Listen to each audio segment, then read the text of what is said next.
ভাইয়া, বাবা তোমাকে ভিতরে ডাকতেছে। বাবা ডাকছে কেন, কি হয়েছে? এই, এটা কোন ধরনের বেয়াদবি? হ্যাঁ, তুমি দেখছো না তোমার ভাই অফিস যাচ্ছে, যখন তখন শুধু পেছন থেকে ডাকাডাকি শুরু করো। আহা চুপ করো না, তুই যা ভেতরে যা, গিয়ে বাবাকে বলা আমি আসছি। ঠিক আছে ভাইয়া। কি ব্যাপার, তুমি কোথায় যাচ্ছ? এই না তুমি বলে তোমার অফিসের লেট হয়ে যাচ্ছে, আর ওদের কথা ছাড়ো, ওরা যখন তখনই ডাকাডাকি শুরু করে দেয়। বাবা ডাকছে মানে অবশ্যই কোনো জরুরি কথা আছে, যাই একবার গিয়ে শুনে আসি যে উনি কি বলে। শোনো, আমি খুব ভালো করে জানি যে ওরা তোমাকে কি কারণে ডাকছে। কখনো তোমার বোনের টাকার প্রয়োজন হয়, কখনো তোমার বাবার টাকার প্রয়োজন হয়। ওদের শুধু টাকা টাকা টাকা টাকা ছাড়া এই মানুষগুলো কিছুই বুঝতে পারে না। আমি না জাস্ট অতিষ্ঠ হয়ে যাচ্ছি এদের সাথে থাকতে থাকতে।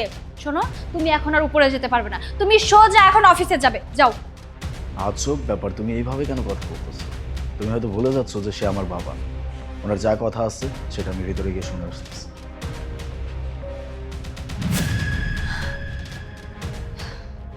এই লোকটা না কোনোদিনও নিজের ভালোটা বুঝবে না। আমি ওর ভালো চাইলে কি হবে, আমার কোনো কথার দামই দিল না।